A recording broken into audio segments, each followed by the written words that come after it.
ഇന്നലെ പാകിസ്ഥാൻ ക്രിക്കറ്റ് ടീമിനെ Muttom copy. Bangladesh T20 world കപ്പിൽ നിന്ന് കിട്ടിയതല്ലോ. അപ്പോൾ ICCയോട് പ്രതിഷേധിച്ചുകൊണ്ട് പാകിസ്ഥാൻ പറയുകയാണ്, ഞങ്ങളും T20 വേൾഡ് കപ്പ് ക്വിറ്റ് ചെയ്യണോ എന്നുള്ള കാര്യം ആലോചിച്ചുകൊണ്ടിരിക്കുകയാണ്. നിങ്ങൾ ക്വിറ്റ് ചെയ്ത് കഴിഞ്ഞാൽ നിങ്ങൾക്ക് വലിയ നഷ്ടമാണല്ലോ, നിങ്ങൾക്കറിയാമല്ലോ എന്നൊക്കെ.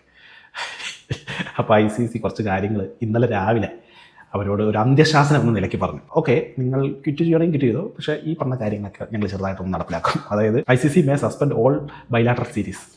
ബൈലാറ്ററൽ സീരീസുകളെല്ലാം ICCയുടെ അംഗീകാരത്തോടുകൂടി പാകിസ്ഥാനിൽ ഇനി നടക്കൂല. പിന്നെ പാകിസ്ഥാൻ സൂപ്പർ ലീഗിലേക്ക് ഈ വിദേശ താരങ്ങൾ വന്ന് കളിക്കുന്നുണ്ടല്ലോ, അതിനൊന്നും NOC ICCയുടെ ഭാഗത്തുനിന്ന് ഉണ്ടാവില്ല. പിന്നെ ഏഷ്യ കപ്പിലും കളിക്കാനുള്ള യോഗ്യത നിങ്ങൾക്ക് ഉണ്ടാവില്ല. ഇത് കേട്ട് ഒരു 3 മണിക്കൂർ കഴിഞ്ഞപ്പോൾ പാകിസ്ഥാൻ T20 വേൾഡ് കപ്പിനുള്ള സ്ക്വാഡിനെ പ്രഖ്യാപിച്ചു.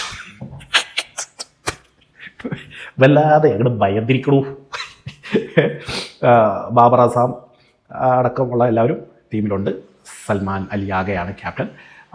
അതിനകത്ത് ഇല്ലാതെ പോയ 2 പ്രമുഖരെന്ന് പറഞ്ഞു കഴിഞ്ഞാൽ 3 പ്രമുഖർ.